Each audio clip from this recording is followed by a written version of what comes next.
So today we are talking about forced aging. Microwave, heat cycle, or bain-marie. Which one is best?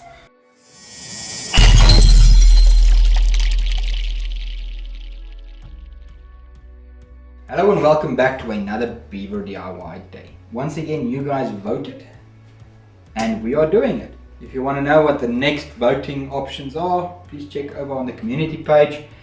The next poll will be up there. So yeah, help us drive the channel in the direction that will help everybody, and we'll give the content that everybody is looking for. Yes, we'll deviate off with some interesting stuff every now and then, and some stuff that I think is relevant. So we are talking about aging your spirit. Now first off, let's understand what aging your spirit means. I'm going to show you guys a quick little experiment on how I understand the aging process. So if we now take a standard, very technical sponge. So what we're going to do is we're going to take some red sweeto. So this is just normal cool drink. And we are going to dab it onto the sponge. It will all make sense in a minute, don't worry. So what this will represent is the flavor that the wood can transfer into the alcohol. So let's put some flavor into there.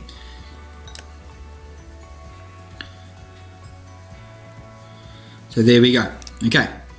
So now we have a nice piece of wood sponge that we are now going to put into our spirit to age it. So remember now that water and alcohol both are solvents. So the moment you start dunking, this is just normal tap water by the way, the moment you put your wood into your spirit, you will see it starting to transfer flavor over to the spirit. This is in the process where it is pushing into the sponge, and then as the heat cycle happens, it pushes out. It pulls out of the sponge, okay? And then it goes back in again. And as the temperature now changes and the density of the liquid goes up and down and up and down, it forces liquid into the sponge and it forces liquid out of the sponge. It forces liquid into the wood and out of the wood. And at the end of the day, you end up with an aged spirit. Now in this exchange, what happens is your piece of wood absorbed some of the flavors from your spirit that stays inside of the wood, and your spirit absorbs some of the flavor from your wood that stays in your spirit. Now depending on how you age your wood will depend on what is left over in the wood and what is in your spirit. So now that we have stained our tabletop with some nice red sweeto, and we have a better understanding of what happens within the process of aging, it's time to get into the aging video. So what I'm going to do is I'm going to divide this video up into 3 pieces, not 3 parts, but 3 pieces. I will put timestamps down in the description so you can skip forward if you do not want to listen to me rambling about all the different parts. What I'm going to be doing is the 3 different sections. Section number 1 is understanding the process of the aging, not the process of the heat cycling and that type of stuff where we have explained in the beginning, but more along the lines of the flavors and that type of stuff that you can expect to pull out of the wood depending on if you toast or whether you char. Next up, we're going to talk about how much wood you need to add into your spirit to be able to age it. Now that is a quite interesting subject because I did quite a lot of research on that one.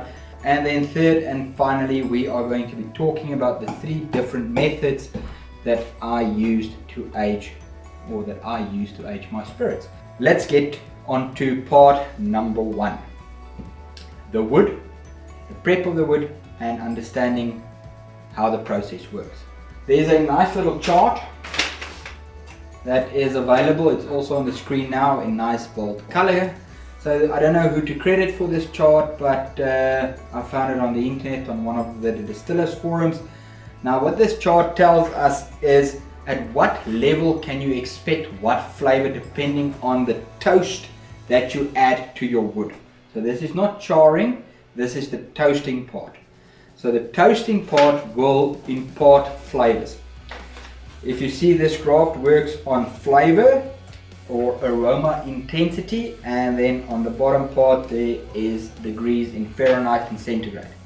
So yeah, I'm not going to spend too much time on this chart here because there is a nice video that explains the whole process of toasting your wood and preparing it for adding it to your distillation. I'll link a video up here to DIY stuff. Another friend of mine that did a very good video on the subject of preparing your wood to get it into your spirit. So yeah, all you need to know is that depending on the temperature that you toast your wood at, you will pull different aromas and flavors out of the wood. The temperatures that I use, you will see, is first up is 180, is not first, hold on. 120 degrees. So these wood staves were toasted at 120 degrees for 3 hours in an oven. 120 degrees, if we check here at 120 degrees, we will be pulling out oaky flavors. So that's the woody oaky flavors that we'll be getting out of the 120 degrees. So the next piece of wood is the 180 degrees. So what you will see is at 180 degrees, we are on that point of transition between sweet and then pushing into vanilla. So as the sweetness starts tapering off, we are in the vanilla section on that 180 degrees. So nice teetering between those two of the vanilla and then the sweet. So you get that nice sweet vanilla butterscotch flavors out of it. Wrong packet. That one there. And then last but not least, probably my favorite is this. So this one here, as you can see, there's a lot of it. This one here was toasted at 220 degrees. So 220 is right about there. And it sits smack dab between the toasty flavors and the peak of the toasty and the vanilla flavors. So once again, you get a hit of that vanilla and you also get that nice toasty, sweet, almost burnt sugar flavors out of this one here. And then of course, I always char my wood as well to add that charred component. Because if you ever have the opportunity to speak to a person that makes and distributes and sells wooden barrels for aging, they will explain to you that they work on a toast scale as well as a char scale. So what that means is when you order a barrel from them, a new barrel, you can choose the level of toast from 1 to 8, and that will be the temperature range that they will toast it at for you. And secondly, you can choose the level of char, once again from 1 to 8. So is it a light char or is it a deep char? So it depends on what you want out of it. That is the first part on aging your spirits, the wood. Next up on the first part, almost going into part number 2, is what ABV you need to age it. So if you look at a video that Jesse did with Iron Root Distillery, where he spoke to the head distiller there regarding the ABV and the flavors you get at different ABVs when putting it into the barrel, they came up with a point of 55%. And from my experience, 55% does mean, or at that 55% mark is where you start seeing the difference. At 55% and below, you pull out sweet flavors, vanillas and all those sweet, oaky, nice, full-bodied flavors and that type of stuff. And then once you go over 55, and it's not a linear scale, so it's more like a sloping scale, but when you go over 55, what happens is you start going into those astringent flavors that they speak about, astringency. Now, if you are confused like I was in the beginning about astringency and what it means, so to me, it basically means bitter. So if I think of the word, or my brain makes the connection to astringency, my brain jumps to bitter. The bitter wood tannins, so the literal wood flavors, not the oaky, sweet and aromas, but the bitter wood tannin. If you've ever done woodworking and you get some of that sawdust in your mouth and it starts getting bitter, that kind of stuff. So if you bite down on a clove, that bitter flavor, that's the best I can describe astringency to you. So once you go over 55, you start pulling astringent flavors out of the wood. Because as I said in the beginning, remember that alcohol, your ethanol and your water both are very good solvents. And each of those solvents will pull different flavors out of the wood. So depending on which one of the two solvents you have more of will determine what flavors you pull out of the wood. So take a wood stave, and if you want to do this experiment, which I did, and it opened my mind to the whole process, put a wood stave in a jar of water, just plain straightforward, the water that you use to ferment with, put it in that and then force age it. Taste that water, then you'll taste it pulls out all the woody, oaky and those kind of flavors. Take your high proof vodkas and that type of stuff, and then you put a wood stave in that, and then you age it, force age it with that, and then you taste those flavors, and there it's pulling out the pepper, the bitter, all those other funny flavors. And now once you get into that little ratio of 50 to 55%, where you have equal parts water and equal parts alcohol, it starts to pull out a balanced flavor. So, the nice sweet vanilla caramel flavors, as well as a little bit of those bitter tannin notes, but not too much. The moment you start going over that peak there, you start pushing into those bitter notes. The moment you go too low, you end up with the raw wood flavors and none of the sweetness like you would get out of water. So between 50 to 55%, or even as low as 45%, but I prefer not to go below 50. So keep it in between 50 and 55% when you are aging, and you will get a good balance of flavors. Okay, so that concludes part number 1 of the aging process. Part number 2, how much wood must I use? Now, in preparation for this video, beforehand all I did is I eyeballed it. So checked how much wood I think, and I just dunked a piece in there and let that be that. But for this video I thought, let me do some preparation for it and do a lot of research on it. What I did is I started googling barrel dimensions, sizes and volumes.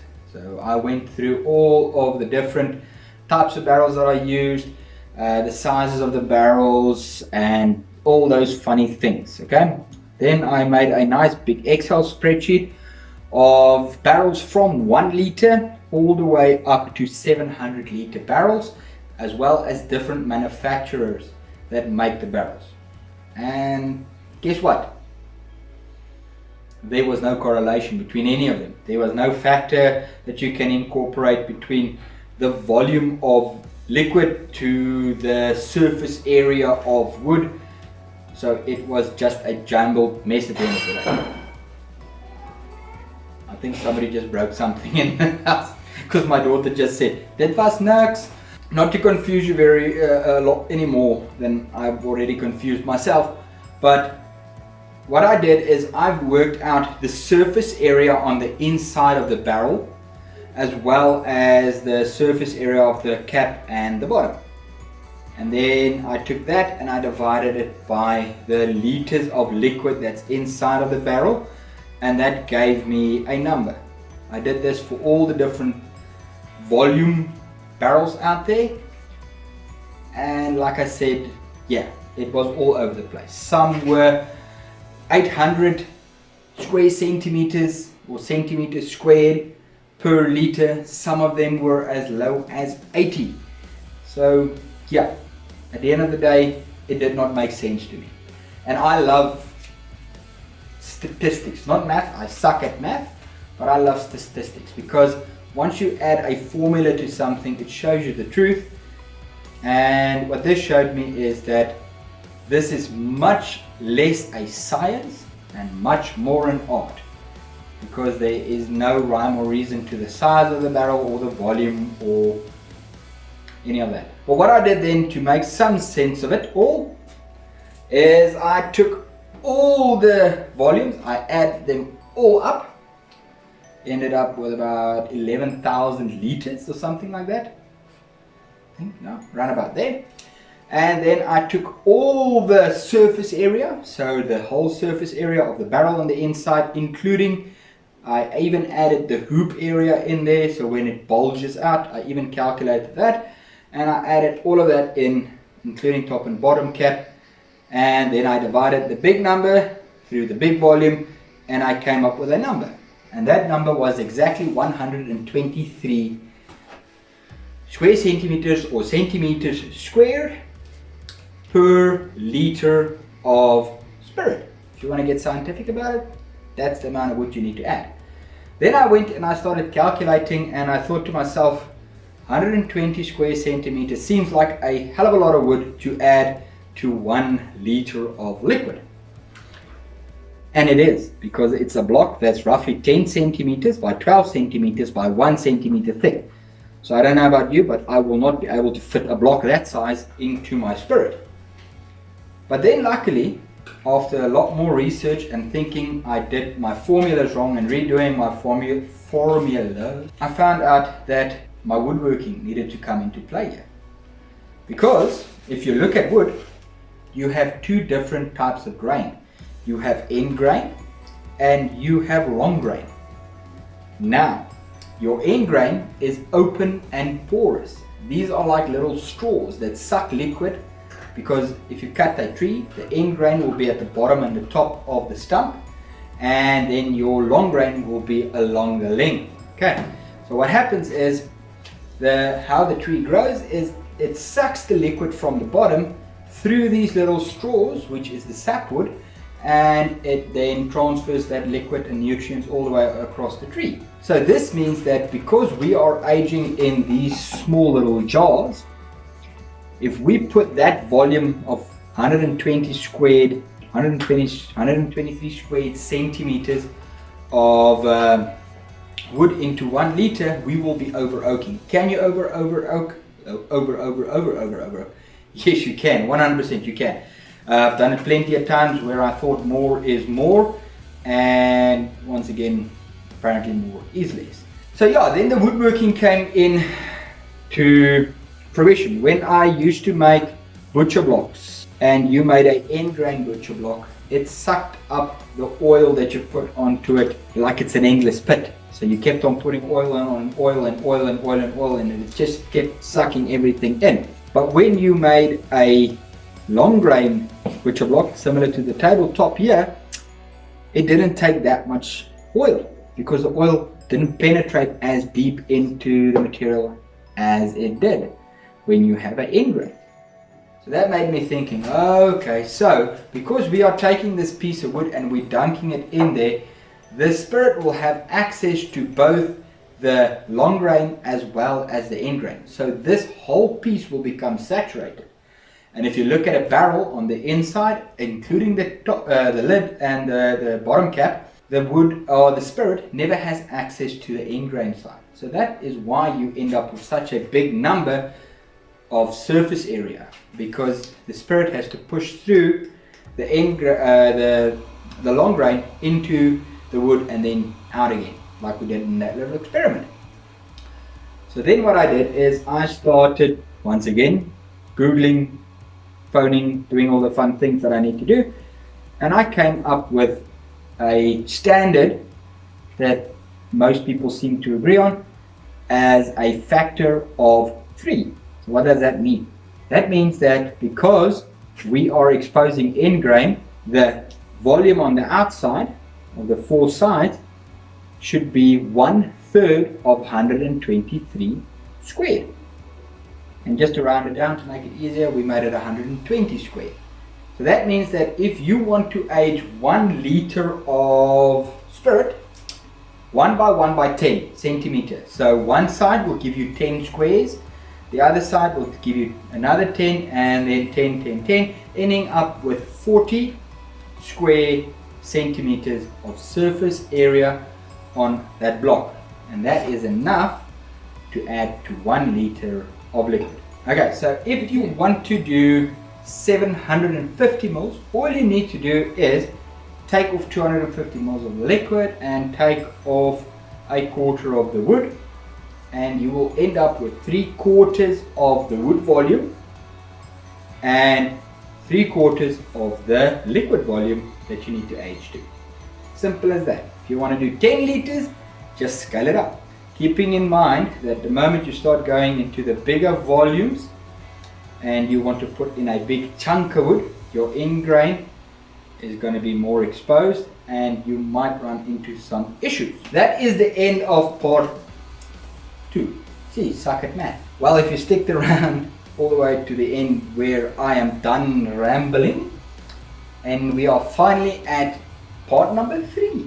Part number 3 is the part that you were all hoping and waiting and asking for, is the actual process of aging your spirit and forcing that aging process. And as we showed in the beginning there, the aging process is the liquid moving in and out and in and out of the wood depending on the temperature changes of where you will be aging your spirit. And all that you will be doing is, when you force aging, is you will be taking that process where the temperature goes up and goes down during the day and night, day and night, day and night, but the temperature range is so small because it drops by a couple of degrees. What we'll be doing is we will be forcing it to close to the boiling point of the alcohol, and then we'll be freezing it to below freezing. And then we'll be pushing it past that point again, and we'll cycle it through that process as many times as we feel necessary to get those flavors that we want. Is this the same as time? No. We all know time is the one equalizer, and yes, the longer you allow it to happen naturally, the better, the more developed your flavors will be. If you want to boost your flavors and then allow it to mellow out over a month or 2 or 3, and you want to get a good quality product within that period, yes. If you want something that's drinkable within 4 days, you can use this process as well, but it won't give you those beautiful, rounded and awesome flavors that you are used to getting out of a purchased bottle of booze or something that you have aged for a long time. Now, the 3 processes that I use. Number 1, microwave. So you can see immediately that there is a color difference between all 3 of them. So process number 1 is microwave or nuclear aging. Now, because the microwave heats up every individual molecule within the liquid by using microwaves, this now will age in a different way than the other one. So this is the one that we got out of the microwave. Now if you smell it, you are starting to get the sweet vanilla-y, caramel-y flavors out of this, but you're also getting a lot of wood, the wood tannin, the raw wood kind of smells and flavors out of it. Very vanilla, very sweet, but also with a big hit of wood in the back of the palate. If you're wondering what I aged, it's standard the Faints vodka that we did. This is the one that we've aged in these jars. Next up is heat cycling. So what is heat cycling? Heat cycling is we'll take the dog bowl. This is not a real dog bowl, but it's an old mixing bowl, stainless steel. So what I do is I take a kettle of hot water or just my standard basin in my kitchen, and I take my little jar, I put it into the vessel, and then I fill it with hot water. So hot water, 50 to 55 to 60 degrees centigrade, just below the boiling point of your ethanol, and I allow it to come to temperature, and then I leave it in there for about an hour and a half. Quickly back to the microwave, I didn't explain the process. What you're going to do is you're going to take the cap off. Don't put it in the microwave with the cap on. You are going to put your spirit in the microwave, and then you will be doing it in 10-second bursts. So this is for my microwave, 10 seconds at a time, and I continuously test the temperature up until it reaches 50 to 60 degrees centigrade. The moment I hit 50, what I do is I take it out, because it is still going to get up to temperature because the glass and all that other stuff. And then I take it out and I immediately put the lid on. By putting the lid on, I prevent any of those vapors, or too much of those vapors, escaping. And I put it into the fridge. And then after a couple of hours in the fridge, I take it out and I repeat the process. This has gone through 2 cycles. This one here, same story. What we'll do is, like I explained, and then we'll leave it in there for an hour and a half, up until the water becomes cold enough for you to stick your fingers in and take the jar out. So generally it's about an hour, hour and a half for that to happen. Then what I do is I take this with the lid on. Don't take the lid off in this process. That's why I like this process so much more. And then I put it in the fridge and I leave it in the fridge for a couple of hours for this to become frozen. And not the freezer, not the fridge, the freezer. Okay, sorry. The freezer, the one that makes ice blocks. Okay. Then I repeat that process up until I get to the point where I am happy with the flavors. So let's quickly taste this. Once again, also only 2 cycles. So this has only gone through the heat cycle twice. Very different flavors on the nose than from the microwave one. A lot more sweet flavors, less wood flavors. It has slightly more of the original spirit that I put in here, that vodka. New spirit flavor, if you want to explain it like that. This one actually developed quite a lot more flavors on the taste than it did on the nose. The microwave had a lot more flavors on the nose and the palate let down, but this one had some very good sweet vanilla, butterscotch, those kind of flavors coming out of the wood already. A couple more cycles on this, I think 3 or 4 more days of cycling this and then allowing it in the cupboard for another 2 weeks, and then I'll take out the wood. We'll end up with a quite nice and drinkable product.